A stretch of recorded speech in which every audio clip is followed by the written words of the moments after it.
Okay. Hi, I'm your cold boyfriend. This is Jupiter, What's special up? guest Jupiter. How are you, Jupiter? I'm doing good. It was good, man. I'm so happy. I know we've been talking for a little bit already, but I'm Hmm. really honored to be here. I love your content a lot, dude. You're definitely in my top. Yeah, I'll say it. Top three YouTubers easily, because nobody else cares as much about my kind of niche, weird interests like you do. So like it's awesome, man. I gotta give you your props. I gotta give you your flowers for sure. And yeah, like I was saying in the pre-show, it's amazing to meet people who look at film and television, especially Y2K film and television, like the same way that I do. I feel kind of crazy sometimes when I like we just I had to stop our conversation we were having about Chad Michael Murray to go live, but we were Yeah, just talking about I made like a 30-minute analysis of just his character's last episode on Gilmore Girls. Like that's yeah. so niche, but I'm so happy you liked it. You know, I don't know if it resonated with anyone else but you, and it's such a weird way to view his character, but we were just talking about Chad Michael Murray. It's always good to talk about Chad Michael Murray. Between him and Bianca Lawson, do you remember who Bianca Lawson was? Between the two of them, every single great teen movie is covered or teen show is covered. Remember, she was on Dawson's Creek. She was like the principal's daughter in season 4, I think, Oh, and she no was way. also a filmmaker. Yeah, she was Wow. also she's awesome. She's amazing, and she's whatever show Chad's not on, like she's there for you. Between the two of them, it's wild, and they're both ridiculous and ridiculously attractive. Give me a break, chat. How are you, chat? Real. Yeah. I'm Jill just gonna, Roberts yeah. is my girlfriend. Just dropped an edible. Guess I'm watching this. Hi. I like this I creative username. hello, hello, hello, hello. I know he ruined Star Wars, but I didn't know he did Felicity. Um, J.J. Abrams, man. I just finished Felicity for those of you watching the replay 10 years later. Um, I did not like the ending of Felicity, but my secret goal was to come out of Felicity a J.J. Abrams defender. But even I can't. I can't. It was really the ending was very bad, which makes the show just okay, and I can't recommend it to any of you. But that first season was special. Well, you know, currently watching, I'm only on the first season of Lost right now, and I know he was working on that. Right. But I've heard ever since I was a kid, I was told that the show gets kind of more and more convoluted as it goes on. So maybe we'll like end up sharing that kind of disappointment in J.J. Abrams as time goes on. Who knows? That'll be interesting. But so far, it's interesting. And That's why I thought Felicity was interesting too, because it's not just J.J. Abrams. It's created by he and Matt Reeves, who did the Batman recently, are the ones who created it. And I'm like, oh, this is small and intimate, like college show. It's like all small and nice. Like we don't have the convoluted multiple threads. Like the only constant one is a girl has to choose between two guys. I'm like, that's fine. That's great. We can work with this. But then they both decide to end the show with time traveling magic warlocks out of nowhere, by the way. It sucks. But Kaiwan wants you to know it's nice to meet you. nice to meet you, Kaiwan. Yeah. And Yeah. man, you know, I'll say that. So I was gonna go in a little bit about the history of Y2K stuff because um, what was really funny. One of the videos that I liked the most um, from you was I shared this with my friend Oz. It was the one where you were talking about how like cinephiles are kind of they're sick in a way, and I think that resonated so much with me, and it hit perfectly. It's so rare that I find critique that like really hits me, and I'm like, oh wow, this like kind of stings, but like in a good way, like and it's like taking Well, medicine.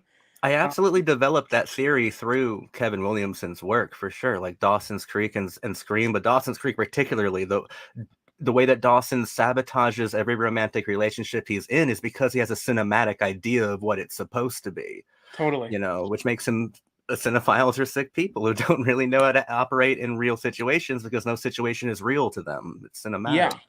No, that really struck with me because ever since the whole thing about my obsession with like Y2K media, it stemmed from, and I'm glad I'm like old enough now to like see how kind of toxic it was growing up for me. But I like never. I was I grew up in and I was homeschooled up until like the 8th grade. So already I was like this kind of like terminally online kid. Like I'd be on the computer for like a lot of my schoolwork, and then if it wasn't for that, then I'd be looking at stuff online that I shouldn't have been looking at.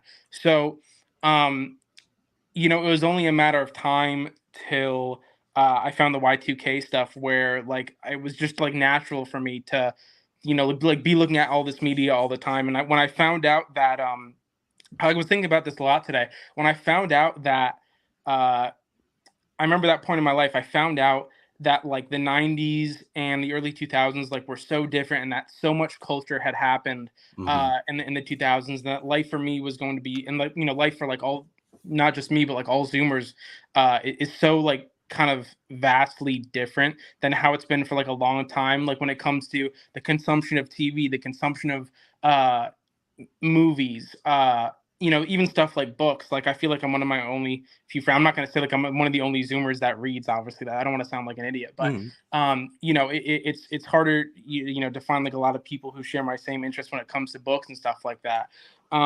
So for like a long time, like a lot of the people that I'd be chill with were like all way older than me, and that was like the only way I could really talk about any of my interests. And it's kind of like, how it is right now, I guess. But it was never like a healthy thing. For the longest time, I was always like, when you hear that expression like, oh, born in the wrong generation, like I took that to heart so Right. badly when I was a kid. I was like, oh man, like I'm totally born in the wrong generation. Like all this stuff before me was like way cooler. All this like modern stuff sucks. And eventually I grew out of that. But it really struck me when you said that, because I was like, oh yeah, that was totally me. Growing up, I was like totally just kind of like sick with my media obsession. I was thinking about like what could be, and what was projected in these films, and all like the fantastical universes that they created compared to what was in front of me, Absolutely. And it runs deep, and I don't know if like a cinephile can ever truly get past it, because like if you look at your most formative experiences, like the first glimpse of eroticism I ever saw in my life was like Titanic. It was film, and it was a massive screen. That has to have some sort of effect on how I process sexual things, right? It has to have some sort of effect on that. And same with, I'm sure, like, come on, murder, the first like violent thing I've ever, it's all been on a screen, the first introduction to it. So my first introduction to so many very human things has been so cinematic, which and I think part of these postmodern teen shows and teen movies, what they are expressing is that all of us are media obsessed at this point. We've all been informed by it. So I don't know. I think it's inescapable in a way now, especially even more so since we have phones, I guess. Who knows? Yeah, in a way. I wish they kept the principal and Dawson. I wish they at least kept Bianca Lawson longer. The best video I've ever made, in my opinion, where I felt like I peaked in my teen television analysis, was my analysis of Bianca Lawson in Teen Wolf. It's like the featured video on my channel. It's my favorite one I've ever did, but it's literally for no one but me. Apparently, I love the video. The question, and I don't know if it's a race thing, if it's availability, if it's something else, but all of these shows that Bianca Lawson was on, she was never the star of until Pretty Little Liars, and she was only the star of it for like a month. Well, she would only show up on all these teen shows for like 4 to 5 episodes, and then boom, you're gone. Like I was always questioning that, but I get really deep into it in my analysis of her in Teen Wolf. Even if you haven't watched Teen Wolf, you can watch that video, because it's really just an analysis of her entire career up until Teen Wolf, where she's playing a guidance counselor guiding teens through their problems. Right. Um, Go support that video if you haven't. It's actually my favorite. Lost, yeah, you don't like the finale? Got to be familiar with Greek stuff, with Greek gods and stuff. Okay, All right, you that's fair. have to be. I can Okay, get behind that. well, well, Kaiwan Jupiter is working on a project about Y2K television and films, and whenever he gets that up and going, I'll have more Yeah, most details definitely. on that. I think another thing that's cool, seeing some of the stuff that you've done with your content. I like how I began to notice this. I was gonna make, so going off of that one comment you had, about your first exposure to like a lot of things Hmm. through media. Um, that really hit. I was able to understand that way more, like way more tangibly, because uh I a lot of the stuff I'm watching is off of my girlfriend's TV. They have a Roku, and Roku has this weird option where like it's like a live TV kind of simulation. I call it that because it's not like you're going to like a cable box and you're flipping through the channels like you would with Comcast or something. Yeah. It's this weird thing where it's like a bunch of like like hosts the channels, but it'll be weird channels where it's like here's an entire channel for Saved by the Bell, or here's like an entire channel for westerns or Turner Classic Movies or whatever. So they have a whole channel dedicated to Saved by the Bell. And when I'm bored, I'll kind of just like watch it and absorb it because I never kind of like really saw the appeal of it. And I figured like, why not? I'm just going through this era where I'm like, why not? Let's just absorb all this, try to understand what the culture was like at that time, just being nerdy. And watching that show gave me so much perspective on like what TV must have been like at that time. And one of the biggest questions I had uh, was when I first started watching it was, why do people have such fond memories of the show? I really hated it watching it. I was like, this is so like like derivative and dumb and just kind of like dumbed down and stupid. And when I was talking to my friend about it, who like lived through that time to see it on television, he was explaining that same thing to me. He was like, "Oh, no, a lot of like people would like tune in to watch like the girls and like kind of like ogle at the girls." And I was like, "Wow, that's crazy," because it's just such a different experience for me. Well, Um, Tiffany Amber Thiessen had a huge effect on boys a little bit older than me. Like, I'm sure yeah. of it. I'm sure of it. Screech had no effect on anyone though. Yeah, that's another thing that's funny you say that. Like all of these like references, like people making fun of Screech, like I can totally understand now. I'm like, oh wow, like I can't believe I missed out on this for so long. Um, but the more you get into that rabbit hole of like just seeing like all these shows coming one after the other and like what was happening at the time and like how all of these shows kind of played off of each other and how they must have played off on the time slots, it's very like it makes sense like seeing the progression. Like I could see the progression from something like Dawson's Creek and how Gilmore Girls would have uh captured the attention more of people in Mm. comparison to what Dawson's Creek was doing, and how like like Dawson's Creek was like losing viewership over time, like what they were doing in the last few seasons. It all makes sense. Like you can map out the history and you can kind of get a feeling of like what was going on based off of like what each show is doing, and you can kind of like build a better like vision of what was happening at that time, which is what I'm all about. So Absolutely, I agree. Ruben with time traveling warlocks. So Felicity turned into Charmed. Well, I've never watched Charmed, but Felicity was awful. Felicity turned terrible. But I'm glad you brought up Charmed because I do have to say, if I basically run a YouTube channel at this point that's devoted to Y2K, to 90s and 2000s film and television, rest in peace, Shannon Doherty. I love you. You're amazing. You're a legend. You're an absolute legend. And I've just started Beverly Hills 90210. I'm probably like 12 episodes into the first season. She's brilliant. She's brilliant. She's brilliant. Love her to death. I think before this stuff, the only things I saw her in were like Mallrats, but obviously like she's strikingly like beautiful. She's a great actress and she has like a lot of power just in an image too. So I'm excited to spend a little bit more time with her, but it was tragic to hear that news over the last couple weeks that she died. I have Crohn's disease. She had Crohn's disease. She was like the Crohn's disease baddie, everybody. I am now officially the hottest person with the disease, and yeah. that's a burden I can't handle. I love you, Shannon Doherty. You're amazing. All right. But Beverly Hills 90210, that's the next show I'm doing, in case you didn't know, Nice.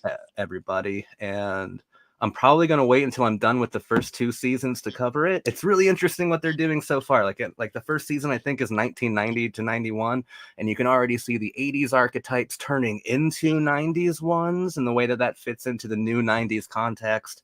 And I hope by the end of the show, I'll see the teen television format itself change into something more similar to Dawson's Creek, something more modern. I think through Beverly Hills, I'm going to be able to do a lot of what I like to do and what you were just talking about, like figuring out the narrative of a culture itself. I think through 10 years, through the entire 90s, that's when the show ran, like that's going to be really exciting and eye-opening. And already people like Shannon Doherty and Luke Perry are amazing on the show, and I see why they're legends already. But yeah, I'm gonna wait till I'm done with the first 2 seasons to cover it, which means I have to wait until I'm done with 50 episodes, which is quite a bit. But these episodes are really fun and good. I already see some of my so-called life in it, some of it. So we're doing all right. First season. There's a person who watches my channel called Peyton, and she told me that the first season's really rough, and I can see that the first season might not give me a whole lot to work with, but that's why I'm going to wait on 2. So probably like a week or 2, I'll have that out. But I see all the comments. I'm going to skip a little bit because I'm going to go back to them, but this is directly connected. And that's what I'm learning, Ruben, about Sex and the City. The creator of Beverly Hills 90210 is a television genius, right? He must be, since he created Beverly Hills 90210, Sex and the City, Melrose Place, and like a couple other Wow. ones that I don't even know. Yeah, Darren Star is his name. I'm covering another 2 television auteurs because it's produced by Aaron Spelling, who is huge, who is the WB basically. So through Beverly Hills, I'm going to be able to talk about a lot of cool stuff. Dude, either that comment read my mind because I was literally about to ask you about Sex and the City next. I'm like over halfway through with that show now, Is and it good? yeah, it's really um at a point I kind of was just like, there's only so many teen things I can go through, and I was kind of getting burnt with it. And eventually I was just like, okay, this has been on my watch list forever, I'm gonna give it a chance. But it's really like, I completely understand the hype behind Sex in the City, and it's really good, and I don't know how you'll like it. It's hard for me to say, but I think we have similar enough taste. I feel like you'll really enjoy that. I think it's cool. So far, I'm appreciative of his stuff, of Darren Star's stuff. In Beverly Hills 90210, and he's still relevant. He's the creator of Emily in Paris, and I know that's a big deal over on Netflix. I think like he's still Yeah. relevant in the television space, which is shocking to me. And I don't know if you saw this earlier, but Ruben can definitely relate to what you were saying. Nice. Ruben's the goat. Awesome. That's the same Body Heat. Yeah, Body Heat. You watched it when you were 3. That's way too young, kind of one. Yeah. Every day at 3 o'clock, I used to watch Marvel between 3 o'clock in the morning and 2 o'clock in the afternoon. It was on like TNT, and then you guys had a conversation. You're definitely on the mark. I noticed a lot of cartoons and media at the time was diverse. And then around the 2010s, started to reverse the diversity on TV. You're gonna have to explain yourself a little bit more, Ruben. I think TV just started to die, and streaming started to thrive. Personally, There's this weird thing on YouTube that was happening. I remember, um, I don't know how it worked, but back in the early days of YouTube, and it's weird to say that I can remember when like YouTube was like first up and running, and that's like a weird like generational thing for like Zoomers, but like uh, there was this weird phenomenon of like a bunch of YouTubers at the time making, so like a lot of YouTubers would do rant videos, and those were popular back in the day, but there were so many YouTubers uh making rants about how Nickelodeon was better back in the 90s, because at the time all these people had been like young, like millennials, so they were like old enough to remember watching like Rocco's Modern Life or whatever, and like their cartoons, and like you can't do that on television or whatever, or whatever, like Ren and Stimpy. And what those videos were such like a dangerous, like if those videos never came into my life, I probably would never like be into like any of the 90s or 2000s TV that I'm into now. And it's crazy that there were so many of them, and that they were so kind of like prophetic to like how everything is now, because obviously like everybody now, I mean, like I went into Walmart the other day, and they're kind of shilling Oreos for like the new Beetlejuice reboot. And it's crazy that to see that progression, because for a long time it was just like, oh yeah, this is like these are the weird rant videos I'm watching on YouTube when I'm like 10 or 11, talking about how 90s Nickelodeon was better, and that's what I could relate to, because I was also watching like dumb Nickelodeon shows like mm-hmm. SpongeBob or whatever.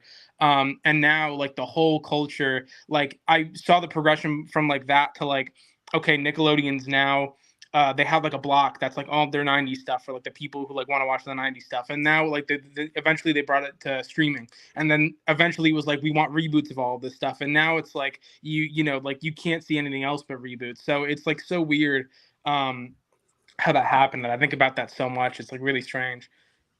No, absolutely. That's interesting. Oh, I read that. I guess you can say Saved by the Bell was like a Disney Channel show. Yeah.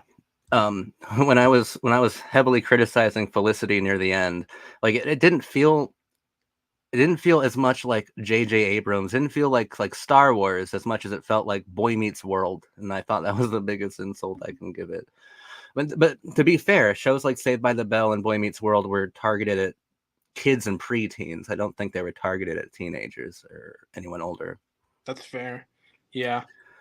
This was a funny comment. If I'm reading it correctly, you're telling me that like the first couple seasons 90210 look sloppy, but you like the second, third, fourth, and 11. So okay, that's quite a okay. Sex and City is great, awesome. Yeah. I would say that a Sincerely. lot of media was starting to have more natural, organic diversity in creator-led shows rather than corporate diversity. Man, still gonna have to help me with that. Yeah, the 90s are all that block. Yeah, that Nickelodeon block. It's so strange. Another weird thing with the Y2K stuff. Oh, this is one thing I wanted to bring up to you because I wanted to get your thoughts on it. But another like niche kind of interest within, or this was like a larger niche interest that I had that has obviously kind of like infected. Well, to me, it's obvious it's infected like the youth culture now. For the longest time, alongside like my general like 90s or like early 2000s interest, ever since I was in high school has been like 90s rave culture. And Mm, one weird funny thread that I've been able to find between like all of these shows that I've watched is a lot of them have like some sort of rave episode. Saved by the Bell, they yeah. had this weird, in the college years they had like a rave episode. Dawson's Creek, they had a rave episode. There's plenty of like weird 90s rave films that are really Mm-hmm. cool and interesting, but it's weird seeing how they kind of play off of each other, and it was funny seeing like those two kind of like interact. But yeah, and it's funny because they just weren't two things. It gave me perspective on like how big like the rave stuff was culturally, because I'd like to think of like all the 90s rave stuff like that interest as like a complete separate thing, but seeing it was almost like unnatural to see it interact with Dawson's Creek in a way, like the way Right. it did. It was Would funny. would you accuse a WB of sanitizing rave culture for that show, or just Dawson's Creek has to latch on everything that's trendy at the time because it was WB?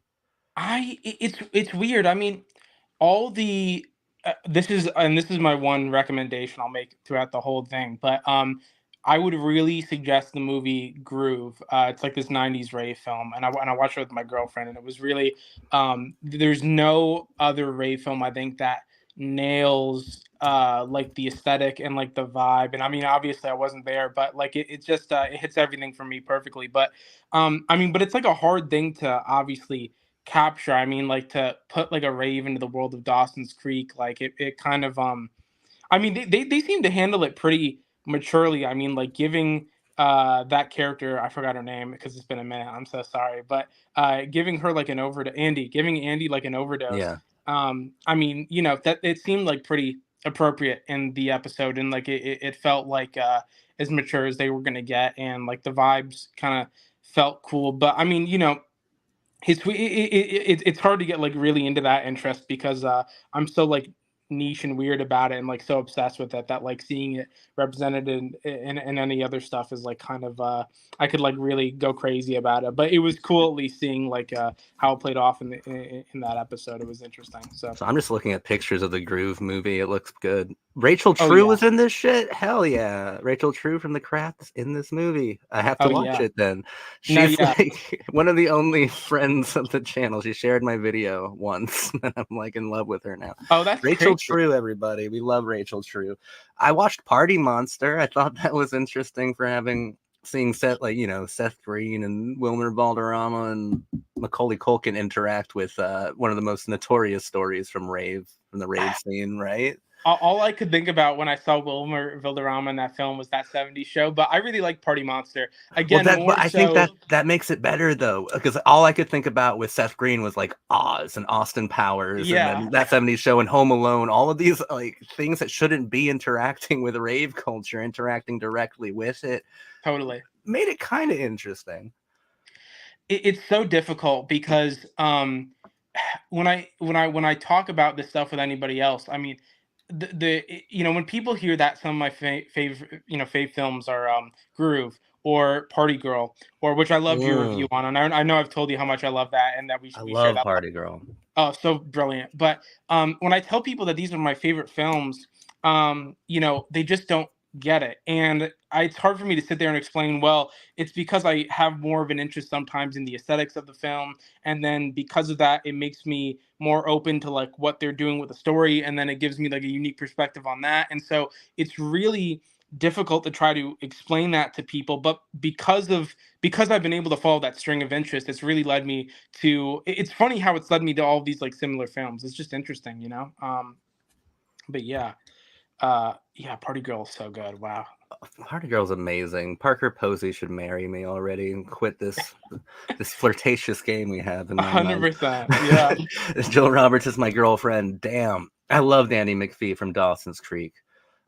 You know what? Underrated character, I'll say Yeah. Andy. And I will also say, no, I won't. Never mind. I think Jack was very awesome until the end. He lost a little bit of something when Andy left. There was a little bit of something that he lost, but he was still fascinating to engage with. But Andy was just great. Um, she, I prefer her over the Busy Phillips role near the end. Mm, I mean, but if we're talking about anybody who wasn't around very long on Dawson's Creek, we know that the queen will forever be Abby Morgan. She should have been a star of the show. She should have. really? You think But that so? was That's that so was fun. Monica Keena's fault, though. They didn't want to kill her. And if I have everything correct, I think her death was like the last episode Kevin worked on because he left near the end of season 2. So it's right around her departure. It was her. She didn't like being in North Carolina to film the show, and she wanted to be in LA with her boyfriend, and she just thought it was lame. So Wow. they're like, "Fine, we'll get rid of you." But she was perfect. I have about 1,000 videos on her. But Andy was great. Andy was great. Yeah. I liked her I and Pacey together a lot. Underrated couple, to be honest. one thing that I think is so that was so surprising about, okay, well, two things actually. I'll say this. Um I was really surprised when I first started watching Dawson's Creek because Dawson's Creek, um, to me, like when I look at how um, my experiences with like a lot of the people I've known, like there's so much more crazier stuff happening within the lives of the people that Hmm. than is usually portrayed on TV, and the fact that Dawson's Creek was so accurately able to capture like, oh yeah, like no, there is like a lot more mental illness in like suburbia than people give credit to, or that there's a lot more like death or like crazy stuff happening. It just felt so. I was really shocked with like how accurate it felt. Like a lot of the stuff I knew growing up, I was like, oh yeah, I have friends whose families are like on meds, or like they have like a family member who suffers from deep mental illness, or That's some something that's worth investigating for sure. That I yeah, haven't given too much thought to. But the late '90s specifically was very, very devoted, interested in exposing like suburban frailties, suburban mental illness, considering that even outside of Dawson's Creek and shows of that kind that investigated the same things, the biggest films of the time were like American Beauty, The Virgin Suicides, Girl Interrupted. Like there was a very clearly was trying, maybe since it was a postmodern age, suburbia was being deconstructed because right, it's never just mental illness in these things. Like within The Virgin Suicides is like what like James Woods is like putting together models of like Nazi airplanes. It's always like something else, like something even yeah, deeper, something even more to it. I think that I'm sorry, I'm answering my own question that I was going to pose to you. I just think that no, it's fine. in the postmodern age, we were deconstructing everything, and suburbia was certainly within the crosshairs there. Yeah, Uh, yeah. no, yeah, and like, oh, the other thing I was gonna say was the only disagreement I have with you out of all the stuff that I've ever watched on your channel. I disagree that Dawson's Creek and Gilmore Girls that they didn't get as interesting after they left high school. I Ah, no. To me, I really sincerely think that Gilmore Girls is tough because there's a lot of tumultuous stuff that happens once she enters college. But for me, I was just as stuck with Dawson's Creek once they left high school. I was honestly like I kind of was like a little bit relieved because I was like, oh, okay, now they can like escape like all of this like boring stuff that happens in high school, and they can get into some like real cool stuff. But Gilmore Girls, I was maybe a little bit more. It's tumultuous because like there's so much that happens between the Gilmore characters. Girls did one fascinating thing at the end of season 4, like the very, that's my Dean. Like at the very end of season 4, did one interesting thing during the college years, and then to me, no. To me, these shows work so much better in high school because you are forgiven for a variety of things, for being overwhelming, for being melodramatic, for being chaotic, even for being hypersensitive. It doesn't really feel the same way when these characters are like outside of high school, outside of the frameworks of it. And I think that I've said it before, I think that postmodernism works best, even politically, within high school, because like Veronica Mars and all these other Gossip Girl shows that like interact directly with wealth disparity. Dawson's Creek too. Like if we just went to college, we'd never meet Pacey. Like Sure. these kids like are forced to, no matter where you are, you're forced to go to school basically. And the richest kid could be next to the poorest kid, and they have to interact with each other. And then some drama will happen. Something will be investigated. When they go to college, it loses a little bit of that. I'm trying to think of one show that, I mean, I just covered Felicity, so I'm really harsh on anything college right now. But thinking of one, I don't think any show has, I won't say like Dawson's Creek didn't fall off. Gilmore Girls didn't fall off because of college, but those first 4 seasons of Dawson's Creek are beautiful. I love the Chilton stuff in Gilmore Girls the most. Sure. And that's when they handled it well, because at the end of season 4, Rory does a very high school selfish girl thing of like, that's my Dean, and they handled it well because it feels cruel now that she's an adult. Like I don't think it would have felt that cruel if she was still in high school, but they wrote it interestingly so that it pays off that she was actually in college then, if you understand, if you get what I'm saying. Yeah. um, Uh, are you a fan of? Have you ever seen Igby Goes Down before? yes, I have seen Igby Goes Down. Nice. Do you like that film? I haven't seen it in a long time. I wanted to cover it for my channel, but that fucking thing's hard to find. Like even in Tortuga, or even in like the pirate spaces, like it's kind of hard to find. I used to watch it all the time when I was first getting into movies. I like Wow, it. It's like it feels like an unofficial adaptation of Catcher in the Rye, but that's fine. That's fine. that's Ryan funny. Phillippe is so fucking good in that. Claire Danes is amazing in it. I mean, Oh, I just named the whole cast and tell you they're great in that movie, and Karen Culkin is outrageously good in it. But I mean, that deals with everything I was just talking about, basically. And but he doesn't interact with anyone else his age, so it's difficult. yeah. No, yeah. I was gonna go off about how much I love that movie as well. But I think the one show out of all of the shows in the teen space I've seen so far, I think Glee would be the only one where I didn't like it as much once they entered the college or like outside of high school space. It felt too. If how do I describe it? And I know, well, you haven't seen like any of Glee or much of Glee at all, right? I've seen the first season. First season, it's well, I mean, out of all the stuff that I've seen, it was probably my least favorite, but it still has a special place in my heart because I think of the people I watched it with and the time in my life it came to me. But um, it's that out of all the shows, it's weird because it still has like a huge fandom now on Twitter, and it still has like a lot of people are like making like content about it, and like there's like a lot of love for it and everything, and it has like a really weird cursed history, but it's Yeah, strange because it just doesn't it does like a lot of stuff in like really racy and like kind of like edgy and weird ways that that's Ryan uh Murphy. yeah, but then at the same time, it's like I don't know, like it fails like on like a lot of other ends. Like it just when it goes into like the big city or the real world, I don't want to spoil anything, but it just feels like it's not as poignant as it is in high school. So that's one example, I guess, where I'd agree with you on that case of things getting worse as they Well, enter into college the years. thing, at least with high school, there's a lot. I think it's even narratively better when you're in high school because like life is a Sisyphean struggle, right? But when you're in Right. high school, you can at least see your graduation day at the end, and that's like a narrative climax or reward or closing of a segment. And then when you get to college, not most, but there is a big part of every teen show that becomes slightly aimless, which is okay because then you can become slightly experimental, like in Gossip Girl or Gilmore Girls, and kind of explore things you don't really have a lot of confidence in or don't know exactly where it's going to go, and you might come to some interesting conclusions with that. But with high school, you see graduation day, and that's the end of an era, the end of a large, overwhelming narrative. Once you get to college, though, then it's just the perpetual struggle. Then it's like, I don't know what we're working towards. Normally, what you end up working towards is a marriage. That's Right. normally what teen stuff will do, is work towards some characters getting married and try to end with that, something like that. Let me check the comments real Oh, quick, though. But I want to, Glee is on the list to cover.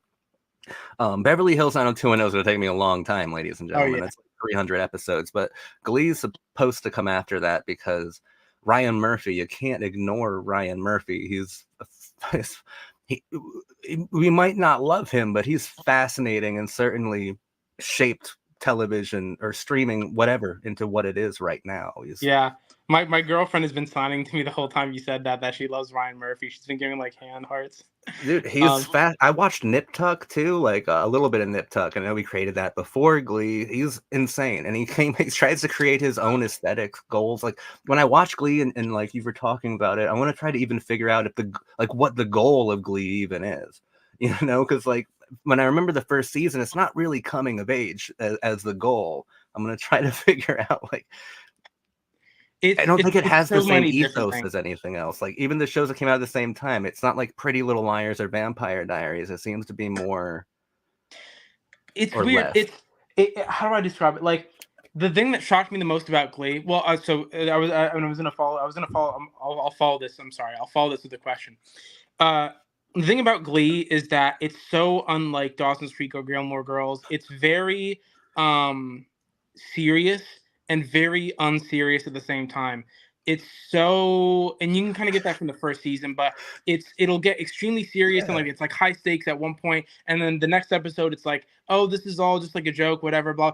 And that throws me, it threw me off a lot, but it makes sense that it still resonates with the Zoomer audience because that's kind of how our humor is now. I mean, like it's extremely, you can't tell like how serious or unserious it is, and it's kind of like vague and it's a little bit obscure. But I was going to follow that up with I know you were saying a lot about how the teen drama space like is really good for postmodern storytelling, but is there anything that's really stuck out to you when it comes to like postmodern storytelling, like the kind of sphere that we're in now?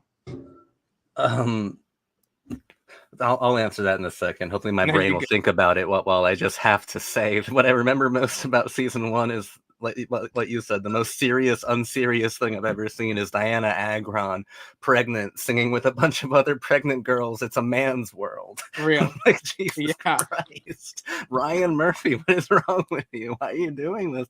But okay, postmodern.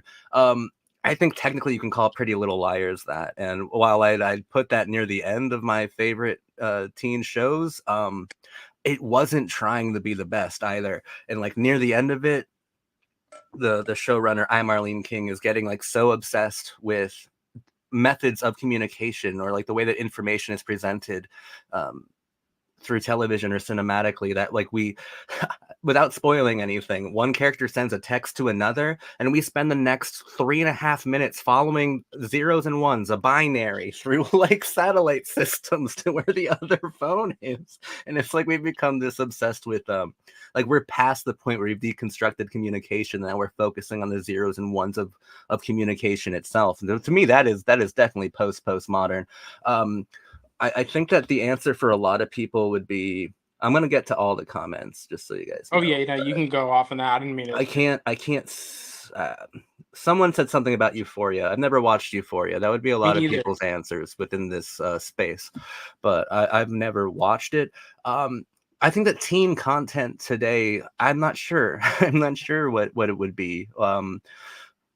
because like Dawson's Creek and Beverly Hills 90210, and even like the Degrassi Junior High before offered certain things to young viewers, and those things that they require, that they want to be satisfied, those questions, curiosities, and plot lines.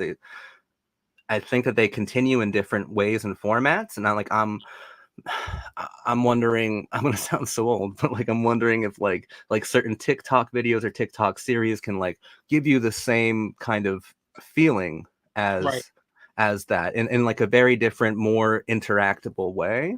Because that's what Yeah. true postmodernism is. It's not television, it's probably just music, or it's social media, which is its own art.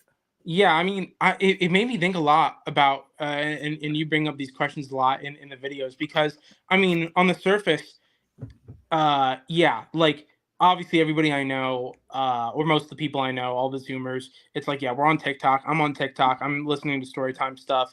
I'm seeing stuff come up.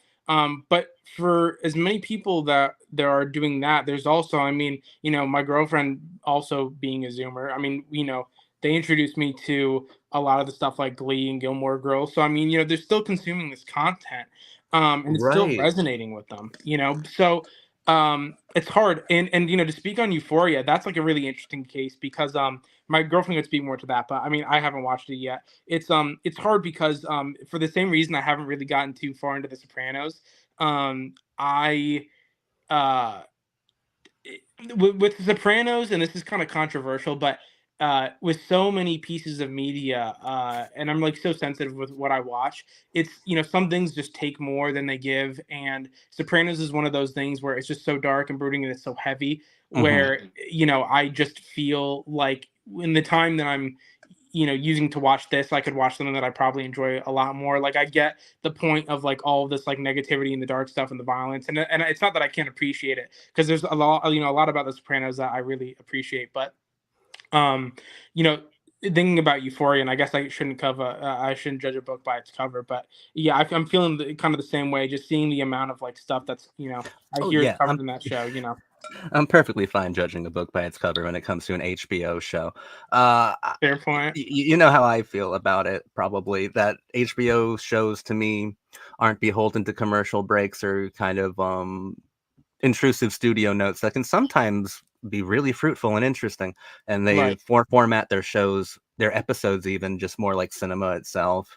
And I think it takes away from the natural, like built-in power of television. I don't really view HBO shows as television. I know I sound elitist or like a purist, but I'm not. It's the people who like prestige television who are the purists. Everybody, it's not me.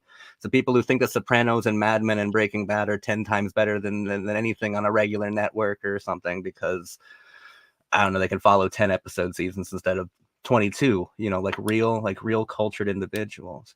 I Right. think I think I was making a good point, and then I just started making mean jabs at people who like prestige TV. But prestige TV, there's no difference between prestige TV and elevated horror. There's none. There's Yeah. none. You're just trying to like feel better or feel above someone else for watching prestige TV. And Euphoria is the prestige teen television show. Right. And I'm not in. I don't think Sydney Sweeney's hot enough for me to watch all of Euphoria, guys. I'm not into it. Man. Pacey's arc with his family putting him down hits hard. Yeah. Yeah, when he and his dad get into like, I think, a fist fight on like the seaside, right? Like on Cape. Like I remember them in the sand punching each other, and yeah, that's rough. And that's not something that, like, that's why high school to me is so important. Uh, I think that means so much more in high school. And like I said, we wouldn't even see Pacey if this was college. He was what, a cook? He was like a cook and Yeah. then a stockbroker. That's one of the problems, because then they become aimless with certain, like, why make Pacey a stockbroker? I That was the weirdest fucking thing that happened to Pacey. Was Yeah. it, well, the goatee was the weirdest thing that happened to Pacey, but the fact that he was Oh my also gosh. handling stocks. They should have kept Andy. I feel like she must have left on her own accord, but she was great.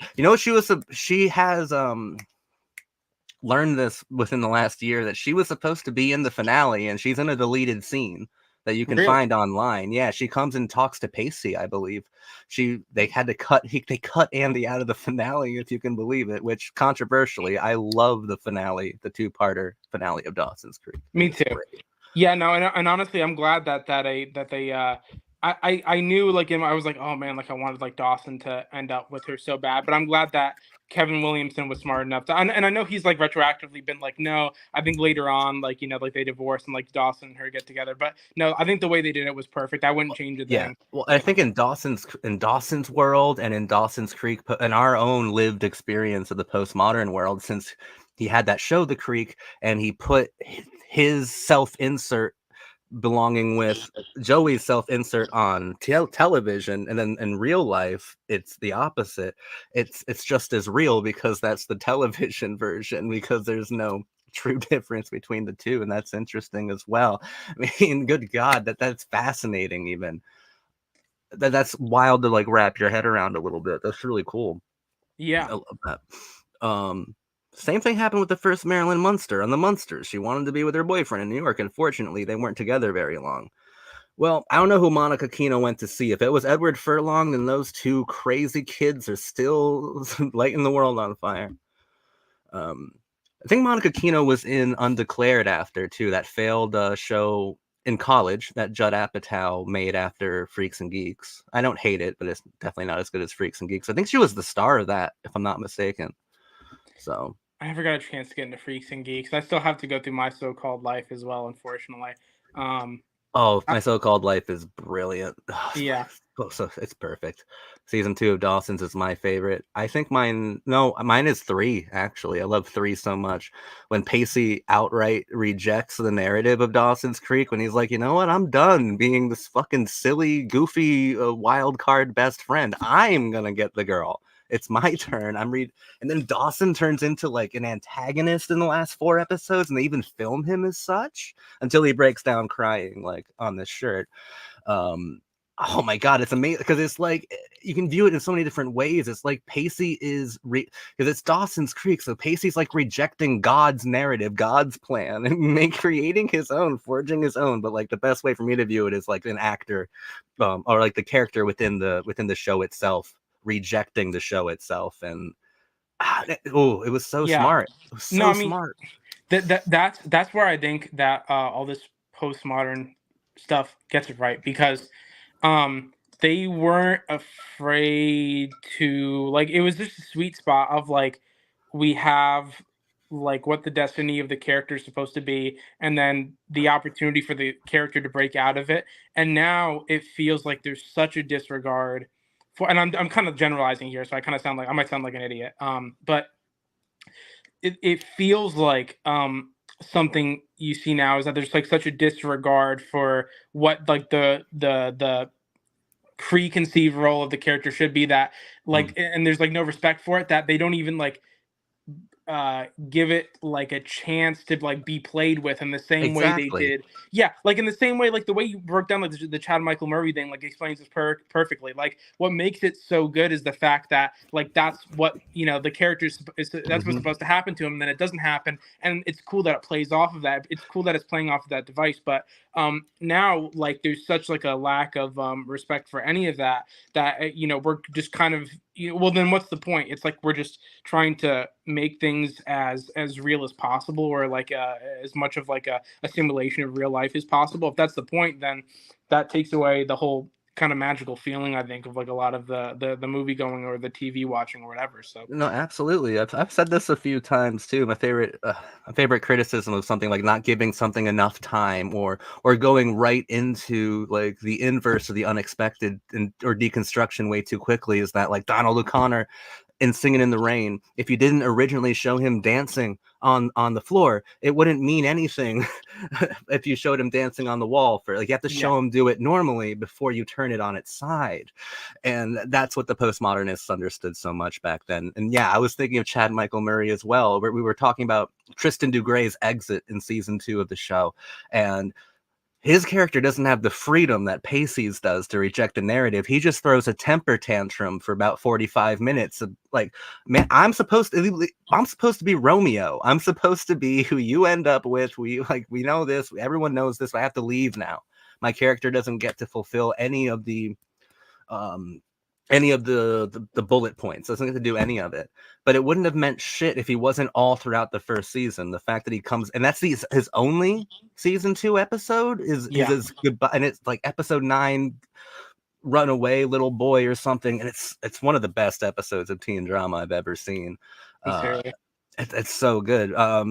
But they allowed people, or they were more willing to play with those things uh, back then. And well, with 22 episodes, you get to that's the benefit of having long seasons, is that like if you condense it down to Euphoria, which is what 8 or 10 episode seasons, stuff like that. Once again, I'm judging the book by its cover, but you don't get to have episodes that are narratively experimental and rebellious like the Chad Michael Murray leaving episode in Gilmore Girls. You don't, that would be cut. There, that Yeah, serves no point to the overall plot.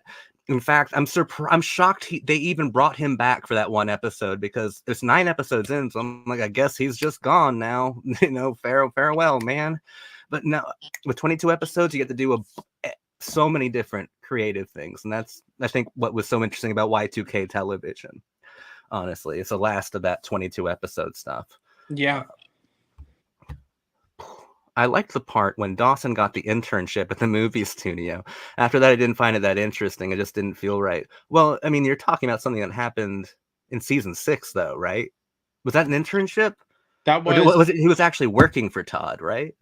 I can't remember what season that. No, yeah, he was. That was like an internship thing, something like that. Yeah, he was working for that director, and Who I loved. I loved that fucking British guy. He was totally. great. Yeah, no, I really like how that friendship worked out, and I think the only thing I remember with the later seasons that really got me annoyed was that one. Gosh, I think about it now. It's just so funny. That one scene from like one of the Osbournes. He shows up. You know what I'm talking about? The young Yeah, boy, the young son of Ozzy Osbourne shows that. up in a cameo. That was really. I wasn't even annoyed with the No Doubt episode. That I was like, okay, whatever. This is like I the love the No Doubt episode. yeah. It was so sloppily done too. But No Doubt are also in an episode of Gossip Girl. They were all There you go. over it. There you That go. was, So yeah, I can't even be mad with them at them with that. You know, that's whatever. Like I can look back at that and be like, that's Gilmore Girls has an episode where they do their own band. So it's just it's whatever. I don't care about that. But seeing, I can't remember what episode that was. Yeah, where one of the Osbournes is in it as like a cameo, and it just felt so un Dawson's Creek. That's probably the only moment from that show that where I was really like, this is not what I love about the show at all. But, yeah. you haven't seen anything yet until you've seen, Gavin DeGraw did the theme song for One Tree Hill, like I don't want to be anything, and that motherfucker shows up like 4 times in the show itself to play it for the cast for like the characters on the show. Crazy. And you're like, why is this happening? Why God. are all the characters just vibing at open mic night to their own theme song? What are Not we doing? This is amazing. And brilliant. there's the Euphoria comment. I was looking for it earlier. You asked about it, Kaiwan. Let's see if I can figure this. Glee as the guy writing the show, but after he kind of left the show, left it to the other guy. It became more postmodern woke. Preach. I don't know what you're talking about. A little bit of nip tuck. That is probably one of the other only like criticisms with Glee is that it does become more, how do I put this? Like it becomes like less uh like what I like about Glee is like the way it was like really it's still like ahead of its time in the ways that it has like all the cool like gay and transgender characters, but like at the end it did get a little bit near towards the end. I think it did get a little bit more sloppy with the way they handled that. But the humor stayed pretty intact, I Do you think. think that that's like genuine though? Because like, or is Ryan Murphy inserting that because that's what's speaking to youth culture at the time? By the way, I'm totally woke and progressive, everyone in chat. But Yeah, like Ryan Murphy, judging by his Dahmer stuff, like I don't think he's being genuine with a lot of the progressive values. I don't know if it's I trust it. I mean, it's tough. Maybe it's a good point. Maybe like it could just because I don't know as much about him, but I you could look at it from the perspective of like oh, well, it's from like the lens of like young kids just like, stretching their limbs out and learning what it's like to be comfortable in your own skin. And sometimes that comes off as like a little bit preachy or whatever, or it's like unmeasured, or like, you're learning what comes off as like how certain things come off. But yeah, I don't know. It's but also, I mean, there's times where things just feel as plain and cardboard as they could be in Glee, and it doesn't feel like it's intentional, like with the way it's working. But it's again, I mean, once you see it, like you'll understand more what I'm saying. It's really hard to pinpoint. It's so diverse in its range. Like it's really weird. It's going to be exciting. I'm choosing to do that over Riverdale because I get the same vibes from looking at both of them. But Way better choice. Yeah, everybody I know who's watched Riverdale, I think Glee, I think you'll have a much better time with for sure. even though I know that whoever did Riverdale is also a bit of an auteur in his own. And I think by doing Glee, I can do both because that dude started off as a writer on Glee. So There you I, go. I can easily do both that way. Thank you for working through that with me. Higher Learning, I would cover it, but I'm not a huge fan of the movie. Michael Rappaport violently upsets me in that movie. But if you know, you know, guys. I don't like him in that movie. Should Ruben give it another try? I think you should give it another try. Wait for when I cover it, then give it a try with me. ML, it's great to see you. Question for Jupiter, or a point for Jupiter. The point you made with Glee about the weird, serious, unserious dichotomy parallels how weird pop music can be, which to me is the most interesting aspect of the show. That's a very good point. Yeah, I mean, I guess Glee kind of does cover more than just pop music, but it is pretty pop music centric. And it's funny, it covers like a lot of like the weird, cultural moments that were happening during that time. Like I can't remember. I was watching one episode with my girlfriend. It's like they cover some weird internet meme that like no one else besides people who are like really nerd about like who are like really nerdy about meme history, or who are just like alive for the time, would understand.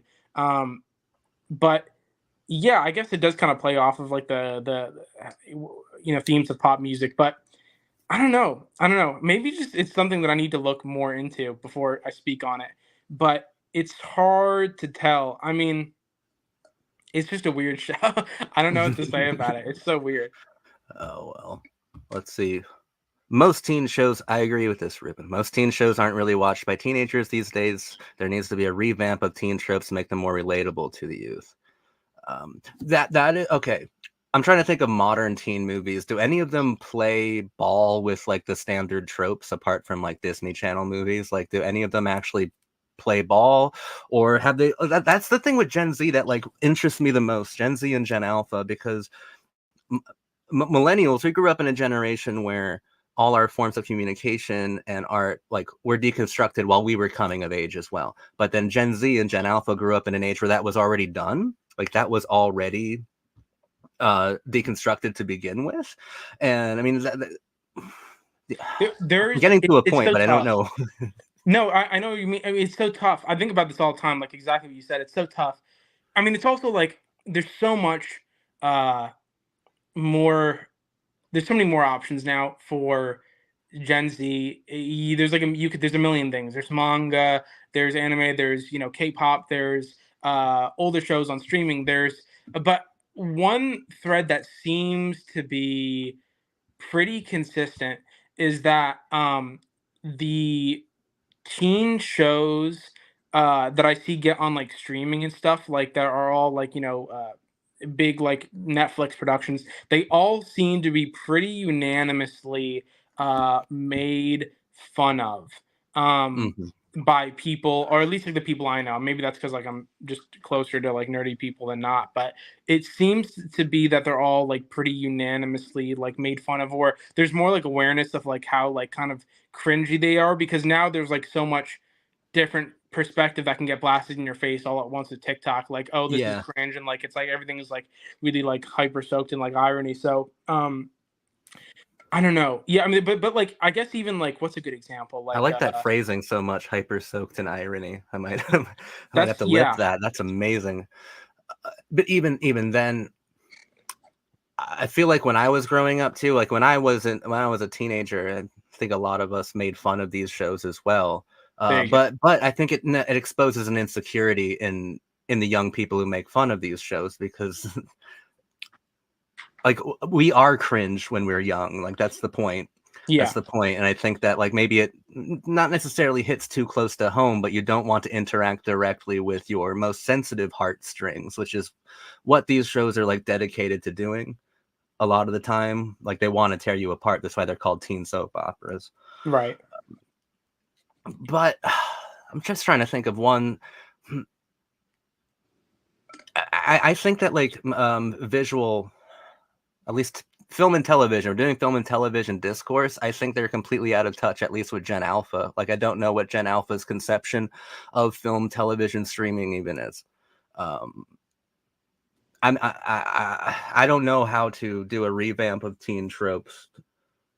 It's hard for me even. I mean, like, Like they tried that with Mean Girls is like the last time I can think of that happening, right. and it worked. Like that's it. Yeah, and that, like, even for me, it's difficult because, like, even me, like, I'm still, like, on the younger curve of, like, Zoomer, Mm. like, just, being my age. Like, I even consider myself more of, like, a Zillennial maybe, but, like, I at least still remember, like, okay, you know, this is like what YouTube was like before, like all like the corporate shit was like coming in, and like this is like a time before like you could even get Netflix like on your TV. You had to get like a little disc sent to you or whatever, and now it's just like completely. I don't know. I don't know. I would say something, but I don't want to risk sounding like dumb because it's like I haven't grown up in it, so I don't know. Oh no, it's fine. I sound dumb half the time, and then I sound really smart the other half. It equals out. Yeah, there we go. Yes, The Sopranos is objectively good, but I can never really connect with the plight of the Italian mobster. Same. But I am at the exact age where the plight of the Christopher Moltisanti is extremely relatable. There you go. That's the thing. I should relate to it more than anybody. Northeastern, like Italian, like half Yeah, Italian. Like, yeah, this should be like I grew up with like my, like heavily like, immigrant Italian grandma, being around her like a lot, seeing her on the weekend. So, that's true. Yeah. yeah. So I don't know if it's even made for Italians then. It's made for the people who secretly watch Jersey Shore but won't admit it. gotta love Jersey Um, Shore. Oh my god. no, that's amazing. Jersey Shore is amazing. Oh, so good. That's art right there. I could analyze Jersey Shore for a while. I have seen The Sweetest Thing. Really raunchy comedy. I think Selma Blair was amazing in it. Fucking Selma Blair, everybody. We love Selma Blair. Dawson should have been with the blonde girl. You call Michelle Williams by her name in my chat. Man. Wait, hold on. I hate Freaks and Geeks. I've never found it funny. How come when you're saying the most like incendiary things, there's no typos, there's nothing? It's just That's so true. That's perfectly understandable. I don't love Freaks and Geeks as much as everybody else. If I'm picking one show from the 90s that got canceled after one season, it's My So-Called Life every day, every night. But now that I think about it, it makes sense Dawson and Joey don't get together, considering Williamson is gay. It mirrors his real life. I I don't mean, think he wasn't thinking about it like that though. I think that's like too like shallow to think about it like that. It's because he obviously it seems too silly. That would be kind of funny actually if that was the case. He was if you just that would be such a and that's huge why drop. she's called Joey.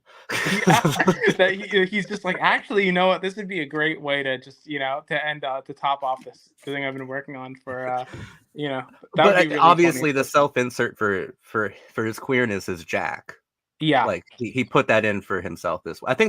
I know that Dawson's kind of a self-insert of him, but I'm pretty sure they're all parts of him. of All of course, them. right?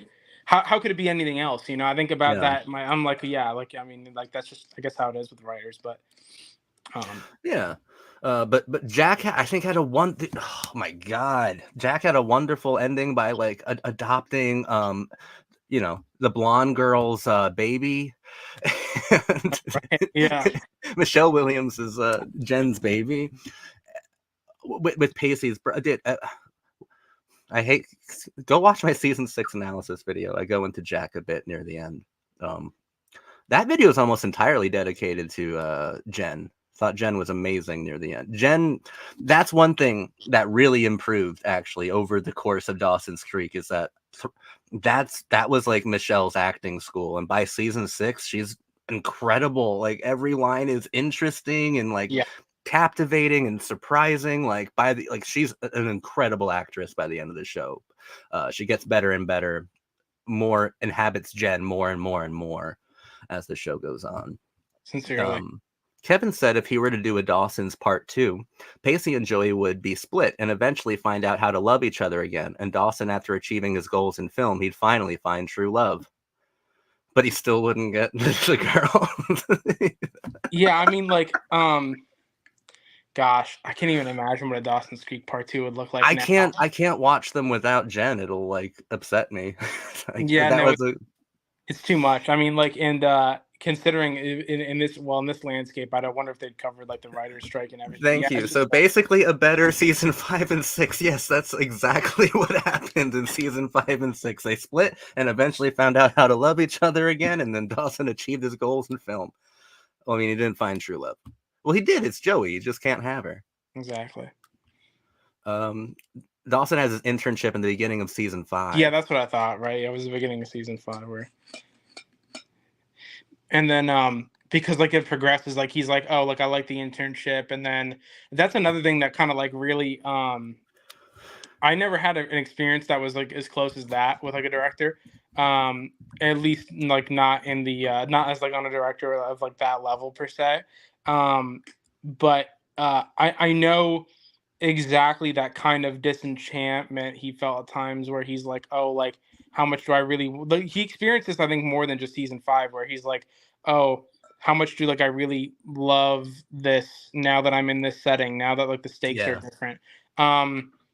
Yeah. Another side note to that, I'm just totally remembering all of the cameos that James Vanderbeek has had throughout Jay and Silent Bob. I totally forgot Oh about that. yeah, him and Jason Biggs Yeah. together playing them. Yeah.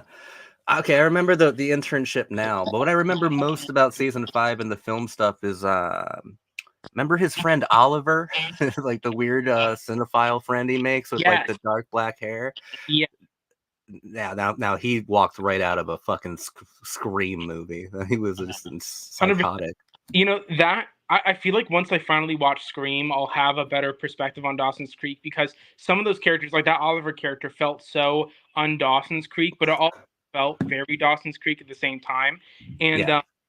you know, I was gonna say something else to add to that, but yeah, yeah, yeah. I don't say that. Once you watch the Scream stuff, you'll understand what I mean. With if Dawson was in a Scream movie, he would be Ghostface. He would be a murderer. There you go. What was this? Movies and TV on serial killers is just modern day exploitation. I mean, to be fair, when were they not though? Like The Silence of the Lambs was an exploitation movie. It Yeah, just won a bunch of Academy Awards. You cannot tell me that's not just exploitative. Hannibal Lecter might be a cannibal in the movie, but he's chewing up every piece of scenery that there is, and their Buffalo Bill is just pure exploitation. I'm not saying it's bad, but Seven to a certain degree is exploitation. I think they've always been exploitation. A large part of film and television is all exploitation, though. I don't really know where it ends necessarily. yeah. Um, It's such a weird line. I think about that quite often. the tropes are just worn out. A lot of athletes are anime nerds. My favorite bodybuilder channels are huge fans of anime and manga. Like me, bodybuilder channels like mine, and Yeah. comics like Berserk, Invincible. You lost me with all So that I was anime. gonna ask. That's one question I've really been dying to ask you. What is it exactly? No. Well, no, I won't take up too much time. Why do you not like? Because I've like seen like a lot of like anime stuff, and it's different for me, I guess, because like every Zoomer is like our culture is now so much more like anime and manga and everything. But like, what is it that turns you off about it? I was just talking this to I think Jane from Stylist Substance about this of like I've been so negative towards anime, but the funny thing is no one's ever asked why. I just get to say I hate it and move on. I don't even have a very good reason. I don't even have a very good reason. What is it specifically about anime? You see, every reason I'm going to give you are reasons why I love teen shows, though. Like, I hate the melodrama. I hate, I hate the expression of the interiority of the characters. I hate, also, I don't like animation. That should be up there. That should That's be up totally there. I don't have a good reason other than complete hate. And part of it though isn't to say contrarian, right? But I felt like 10 years ago, the people who were really starting to dig, like not just anime, but like Eastern films and stuff like that, weren't just liking it, but like fetishizing it. So when I first started talking like all this shit on it, I was kind of combating like what I saw as like fetishization of Japanese culture rather than like interacting with it genuinely.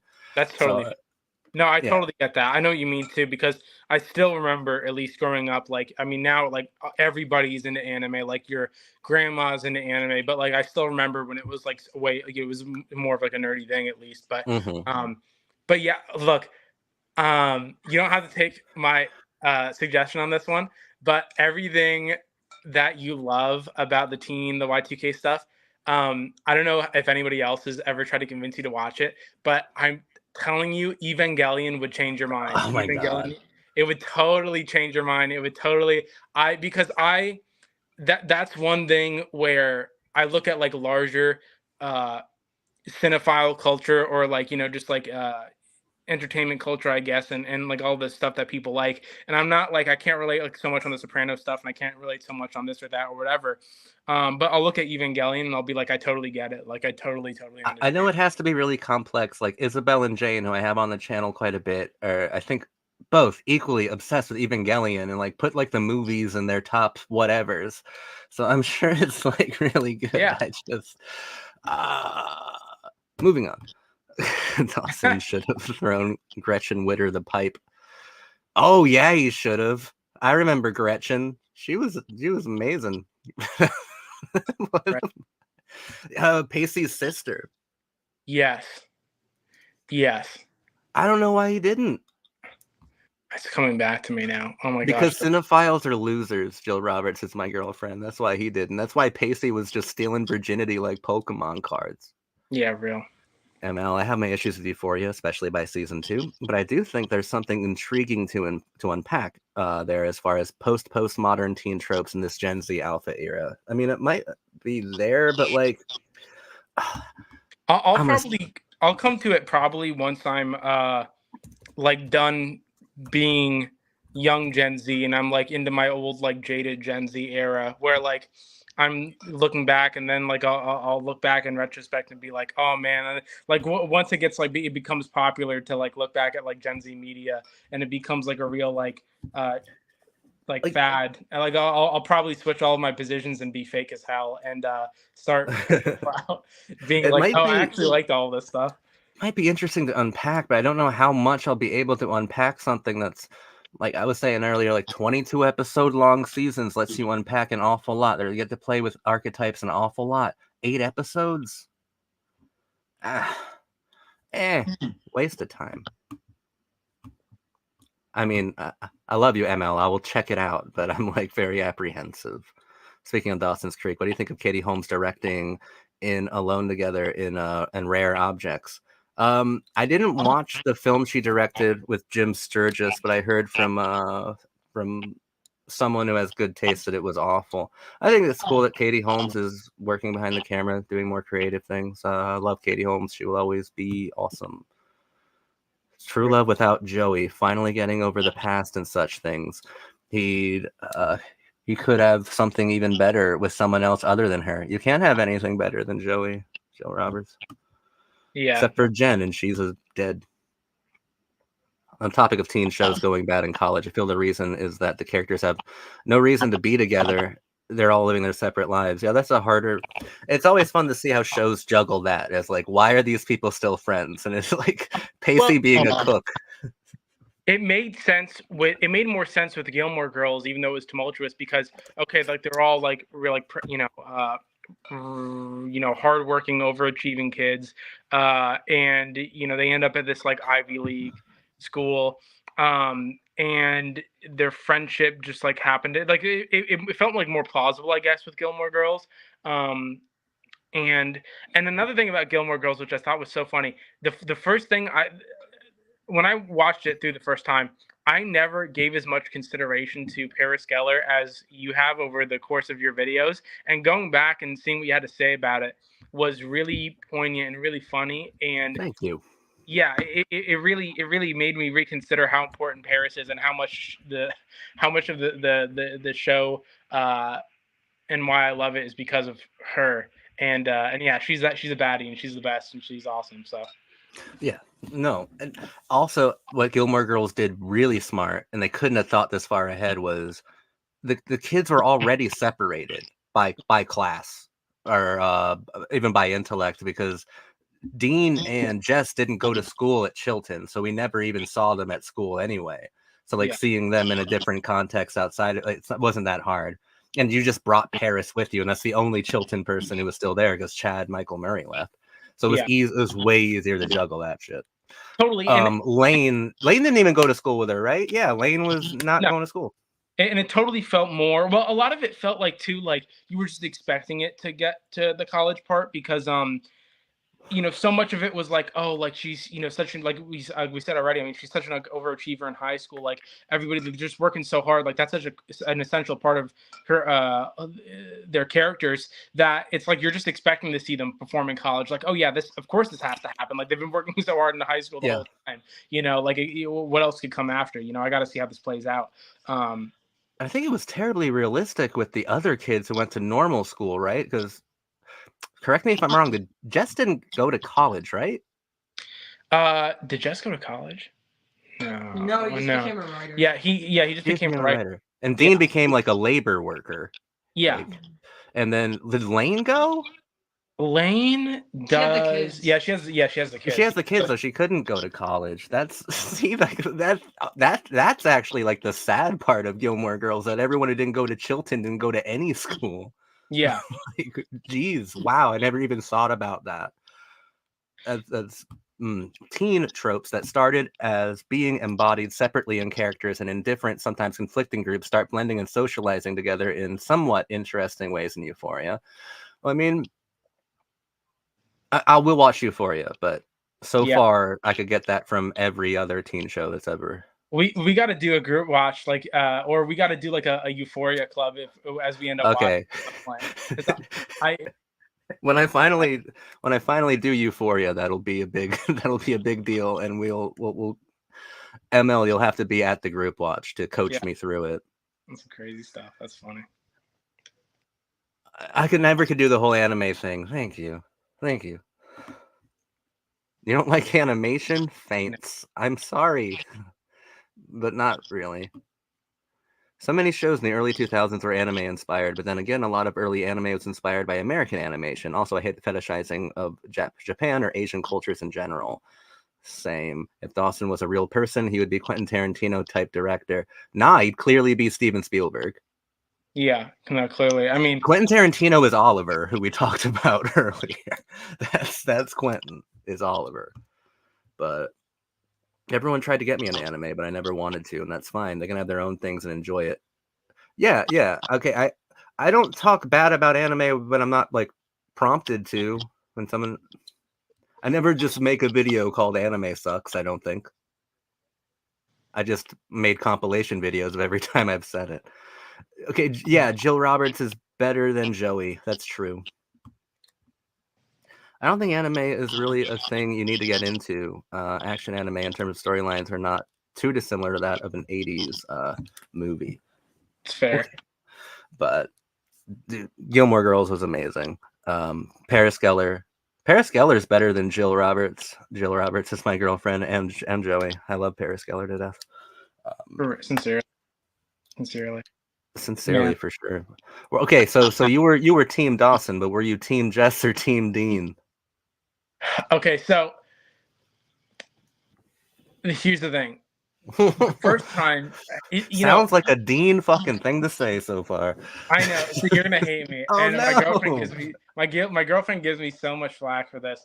The thing with Dawson's Creek and Gilmore Girls is that they came to me in such a at such a weird transformative time in my life. I mean, I'm still like in my 20s, so like stuff changes, and I've just recently turned 25. I'm only halfway through 25, so take everything. Most people I know would probably like. I think besides like my Zoomer audience would be like, whatever. This is just like a kid, like a 20-year-old, whoever who cares about this. This is like not important. They don't really know what the real world is like yet, or whatever, like the full scope of stuff. Um, but uh, for a long time, uh, in Gilmore Girls, I'm super contrarian. I'm super contrarian, and I really pushed hard just to like see the opposite side because everybody's like, Dean, whatever, I hate him, whatever. And I wanted to try to see the positive in him. And it's interesting because I mean, I guess that's always allowed me to kind of get a different perspective on whatever I'm watching. But now as I was rewatching earlier episodes with my girlfriend, I was like, man, Dean is such a. It's actually scary how future proofed and how like accurate they got Dean to like a lot of like dumb guys nowadays, and like the stuff you'll hear on TikTok that girls will say about guys they've been with, and like the way they act, like it's just like things like never change. And the way they capture that in Dean is so accurate, like how dumb he can be and how like hard-headed and how just like not thinking about his actions. He's borderline abusive to his wife near the end there. Yeah. Like the most chilling thing about Dean, I loved Jared Padalecki was excellent. I'm Team Jess, obviously, because I have a soul. But totally. Oh yeah, me too. Don't trust me. Like at the end of the day, like Jess, the most yeah, chilling like, thing that Dean said. Remember when he and Luke were both being toyed with essentially by Lorelai and Rory, respectively. And Dean just was like, "You and me, same thing, same archetype. Like, don't you get it? Don't you get it? We're the same thing. They're not going to end up with either of us. We're both right. just." And that was such a chilling. And I think the episode ended with him saying that. And that, like, woo, I think it was like season 5 or something. That was incredibly done by Dean. Seriously. Oh. Yeah. No, that was brilliant. I think the thing, it's hard. The first time I really was like with Jess's character, it was I was thrown off with how standoffish he was because I still didn't see. I just didn't see the full picture. That's the problem with it. Like once now on the other side of it, I can look back and be like, oh, this is brilliant. I see exactly the role he plays in this. Yeah. But at first I was like, man, I was so put off by how standoffish he was and how like pseudo intellectual he could come off. It's true. It's true.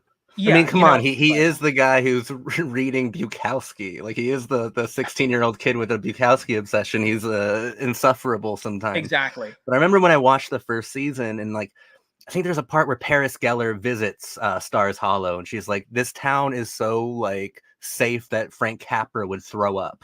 Like, yeah. And I remember there needs to be a wrecking ball. Give me he's a bad boy essentially. Give me something a bit like dangerous in the way that Gilmore Girls is dangerous. Like Jess isn't actually dangerous, but he is rebellious in Stars Hollow. Yeah, exactly. And he needed to be there for that. It needed that because Stars Hollow was way too clean. And it's not like this kid's like a bad criminal or anything, but he like vandalizes 5 things and then crashes Dean's car. Yeah. Well, yeah. It's also that which is an effect, like a token of love, right? That Dean like made for Rory, and he loses the bracelet that he made for her too. It's like all these symbolic things that are wild. It's also tough because you see how much he ribs Luke, and at times like it's a little bit annoying, but you also got to remember like he's so young, and he's being like real testy, and he's learning his limits, and he's like real like emotional about all the stuff that's happened in his life. I think it was so weird seeing when he went to California. That was like a real interesting moment in the show for me because it was weird. It's always weird seeing them get out of Connecticut, and it's especially weird seeing them change coasts. And that was really unique, and it was interesting they followed that storyline as deep as they did. For the record, I'd be perfectly fine with Logan if it was Tristan Dugray. I'd have no complaints. I'd be like, that's actually a great ending if she ended up with Tristan, but Logan didn't have the same flavor. It only makes sense that to me, and I was talking to my girlfriend about this, it just makes so much sense. I don't think it could have been anybody else but Logan, maybe, considering how things were playing out. And it just, I mean, considering the kind of person that Rory is, like the way she was raised, like the environment she's in, like it just makes sense that she wouldn't end up with someone like Jess, that she would end up with someone like Logan. You know what I mean? Like it just, Yeah. it made the most sense, I think. So What Amy Sherman Palladino, the way that she abused the audience was the amount of fucking times she gave us Lorelai and Luke and then ripped them away. That annoyed me so much by the end. Okay, yeah, dude, sincerely. the Christopher shit, fuck that. Fuck all that. Oh my gosh. Yeah. The worst part for me was sitting through. I think it lasted like the whole season where Yeah. Lorelai was like, and like Rory weren't talking. Like that was just torture. I mean, it was just like, yeah, it was like the worst. But it made it so much more powerful when they came back together and everything was like working and all this stuff was good. So. The season where they put Lorelai with Luke and they made Luke have a daughter out of thin air because Yeah. things were going too well.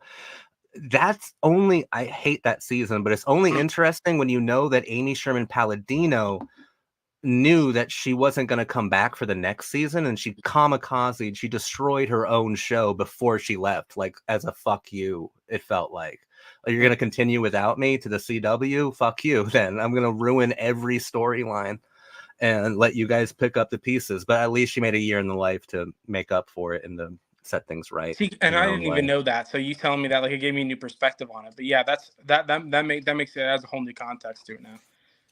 You Edward or Jacob? So I never got too far into the Twilight series.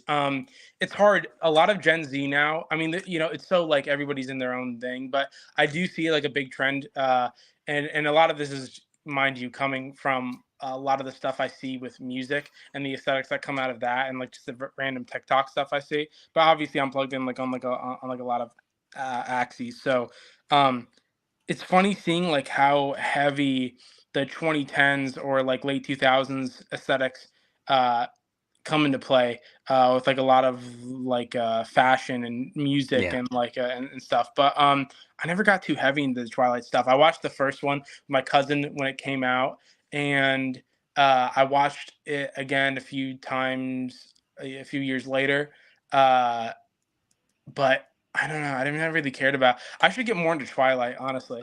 I didn't like the first one or the last one, but all the ones in the middle are pretty good. But I reject this question because they're both awful.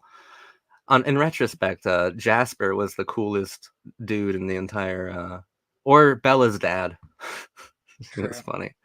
Zach, I'm interested in what your thoughts would be on some international teen TV media and how you'd interpret the tropes or pathos in comparison to that of American shows. That can be a conversation we have after apparently Glee and then Euphoria. I know that Skins is a huge one, right? Yeah, I can't tell you how many TikToks I see like every day about Skins. Like people have like aesthetics of that show.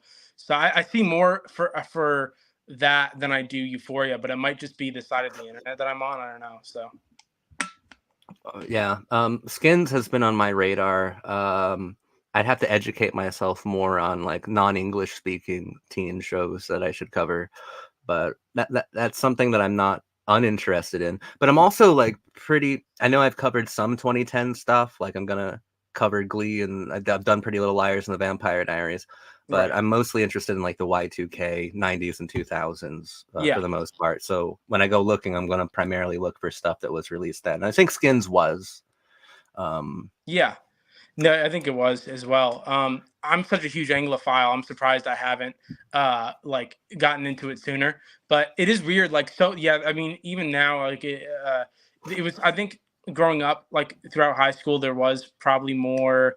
Or I was seeing the beginning of like a lot of like interest in like Y2K aesthetics, or as I was entering and going through college. Now it's really huge, and I think they hit a peak maybe a year or two ago, and now I'm seeing the introduction of more 2010s aesthetic. But it's all like from all the people I know, it seems more opportunistic than anything. Like it just feels like a lot of the people I know are doing it because they know it's like an easy click, or it's like a way to like attach themselves to something that already has like a like a big following, I guess. Well, sounds like Skins might be a little hit or miss. I used to watch Skins, just rewatched it too. Doesn't hold up in most places. Hey, you rewatched it though. You Yeah. revisited it. No, Skins is on my radar, but my big focus right now is Beverly Hills 90210, almost 300 episodes, gang. So we're gonna have to give me, and I might even have to take a little bit of a break after 300 fucking episodes There you of go. that. And then Glee, not guaranteeing I'm gonna finish all of Glee, depending on because if I just hate it, it's not worth going through 6 Yeah, seasons. exactly. If you just hate it, then it's not worth it. Especially, I mean, Oh, never again. yeah. If you do hate it, though, let me know how much you hate it because that'll probably give me a good laugh. I'll probably hit your Oh something yeah, about. I'll make a video about whatever I do watch, and then Euphoria watch party.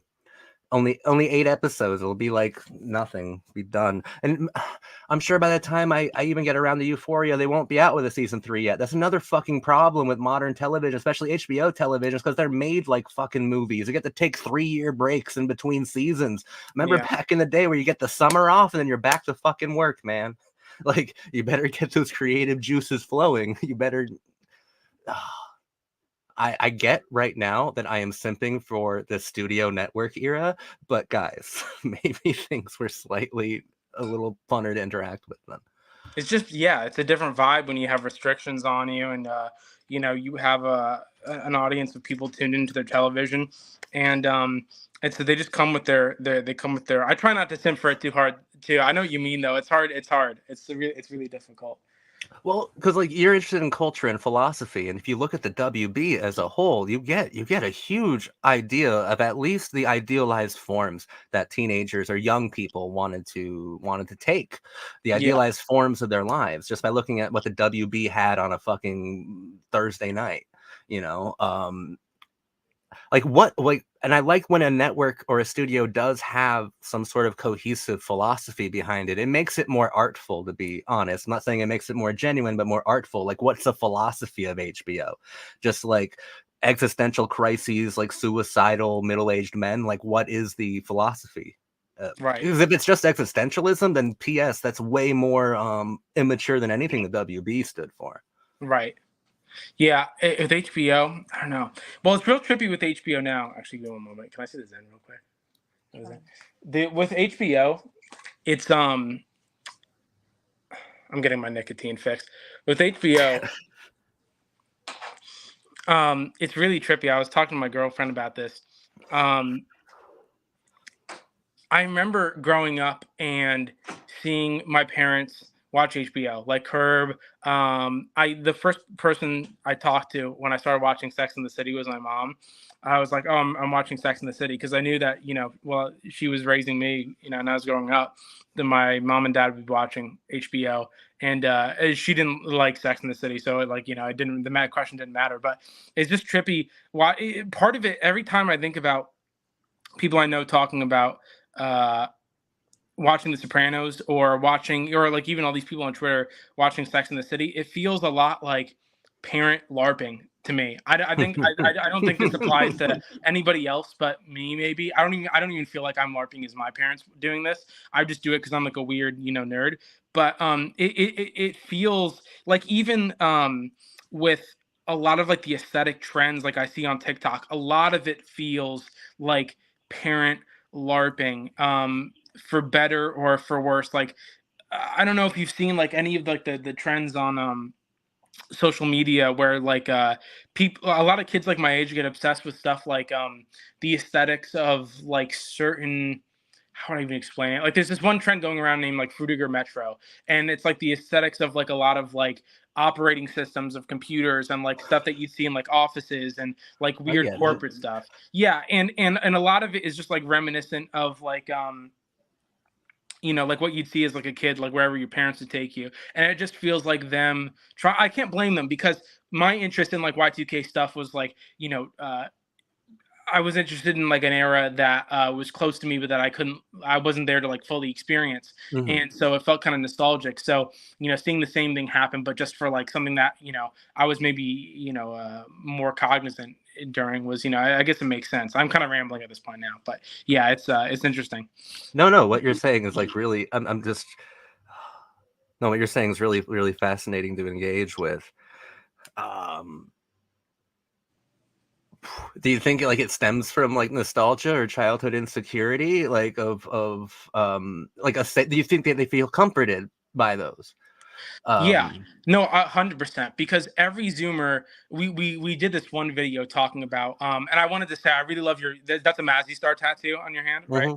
Yeah. So yeah, we did a whole video where I got the chance to uh with the YouTube channel I'm with. We got to do an interview with Slow Dive, and they were really cool to meet. What? Yeah, That's we amazing. got to meet them, or we met two of the members. I didn't get to meet the main guy, but I met Nick and I met Rachel Goswell. I was hoping you weren't going to say Rachel. Now I'm jealous. That's amazing. It's so funny. They're so, I mean, like they're so like purely British. Like there's no other way for me to like to put it, but they we were talking to them, and we were talking to them about like why people still listen to music, and I remember I grew up in high school and I was obviously exposed to the music, and it's the point I'm trying to make is that like the generation we have now like is so, and I'm kind of treading carefully when I say this, but it's obvious just statistically, like we're more depressed, like we're more confused, we're more like lost and or kind of hopeless about a lot of things. So it makes sense that they're latching on to these things for comfort, that they're kind of uh playing with like a lot of these aesthetics or like this music or whatever, to kind of, I guess, I don't know if I'm reaching by saying this, but like maybe test out like aspects of like adulthood, but through like a lens they're for like familiar with. Um, so it's not, I forget what your original question was. Oh, you think they feel comforted? Yeah, no, 100%, 100%, because it's so everywhere they're getting. I mean, it's even easy for me. Like I really have to, as much as like I want to put myself into the mindset of people my age and people younger than me for the sake of what I do for work and what I enjoy, like this kind of cultural critique and making fun of stuff. I have to like really go be chill with it sometimes, because it's so easy. It's so easy to get overwhelmed with TikTok. It's so easy to get overwhelmed with trying to follow everything with all like the irony and post irony and just confusion that you're being faced with.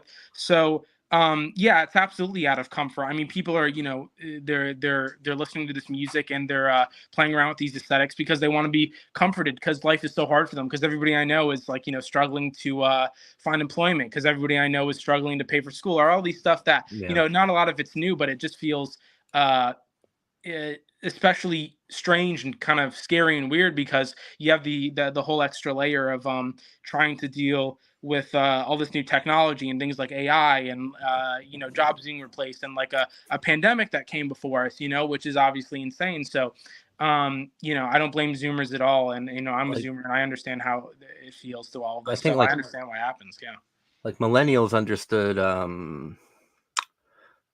the sensitization, right? Like through Columbine and 9/11, but you guys understand dehumanization more than anyone else, and I think that's a much colder thing to have to live with, feeling completely dehumanized and alienated from your own personal experiences.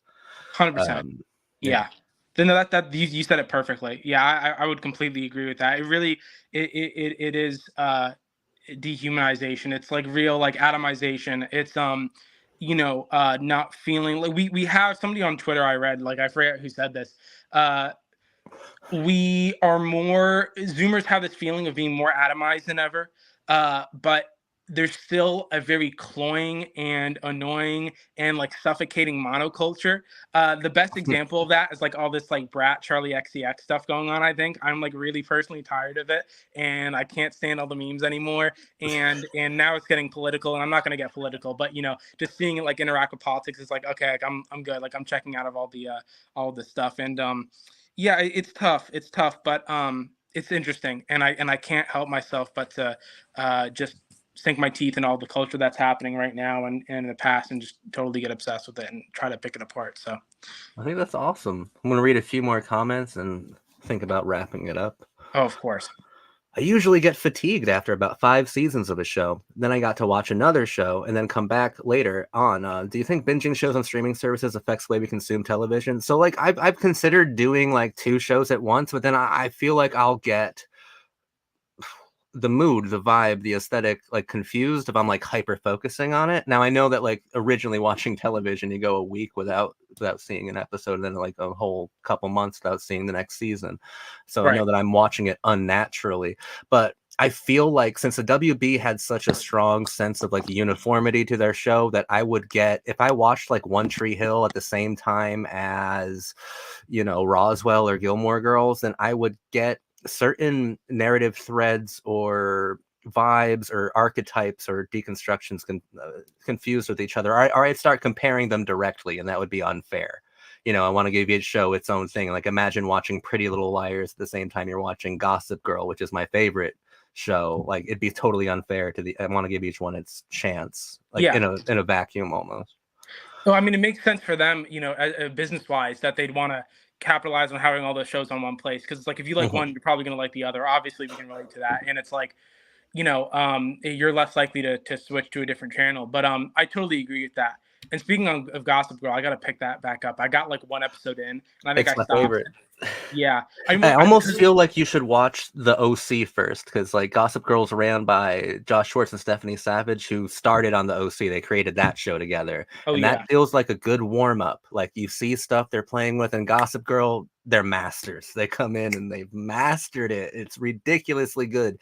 It's like, and I think it's the perfect torch passing from millennials to Gen Z. I think Gossip Girl started in 2007 and ran up for 6 years, because it's very Lana Del Rey-ish, like the cultural kind of things that she represented within Gossip Girl, and very Cruel Intentions like, and its own thing entirely. It's beautiful. I can't wait to rewatch that one.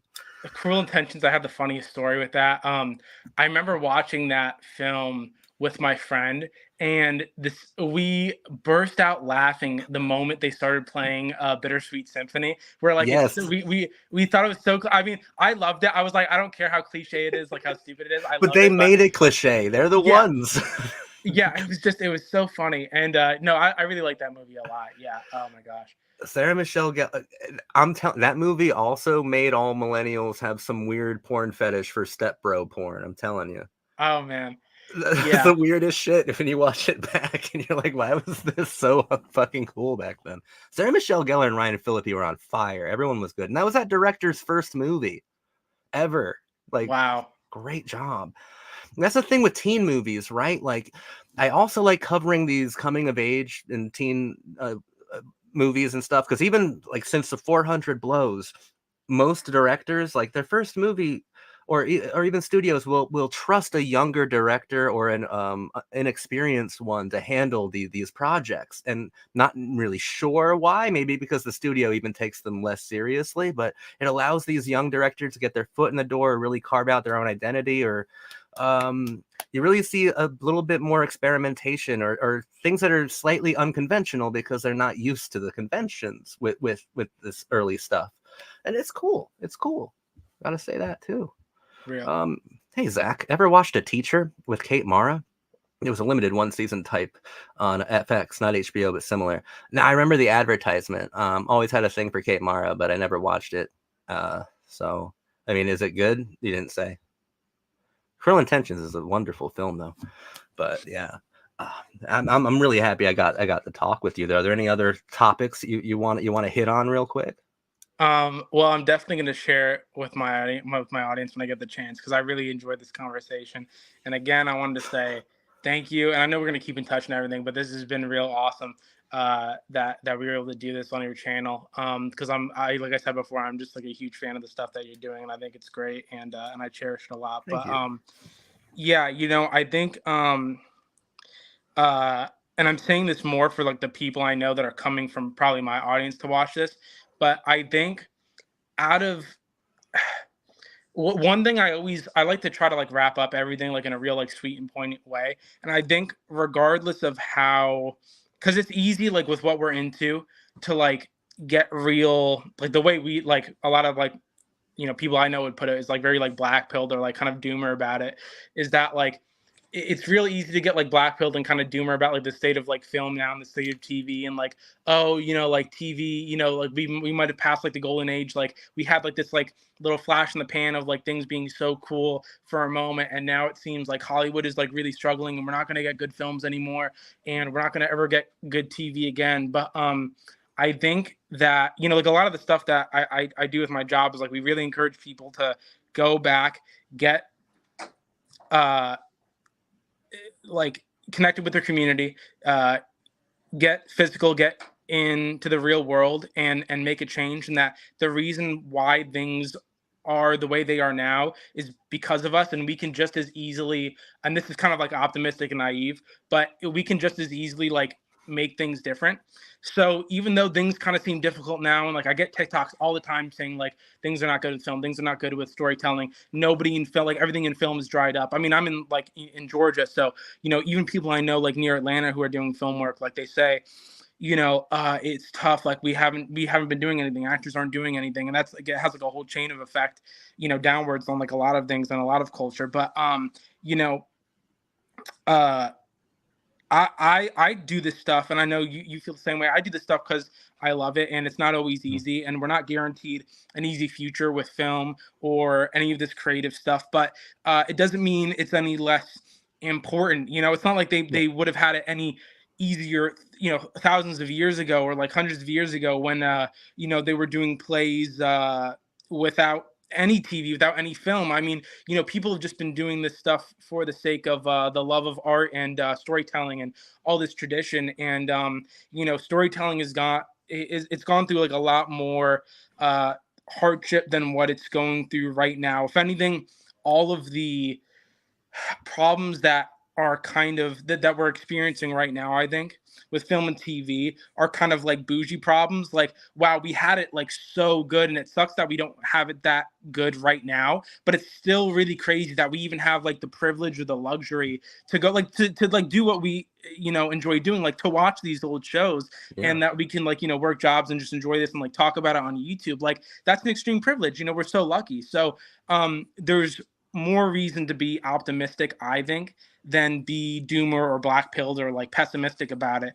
Even though it's kind of easy to get into that mentality, and I just like ending stuff on a positive note. So I thought that was beautifully said, and I just want to say I don't want to cultivate a doomer audience either. When I say film's dying or is dead, I'm kind of celebrating that personally, because just like I don't think that television is any lesser than the film, I don't think TikTok or YouTube or social media or whatever new forms of art that are out there where there are young people expressing themselves fully or as fully as they possibly can, I don't think that's lesser than. I think we're on the precipice of new ways of expression, of new masters of new mediums and art forms, and that's really exciting to me.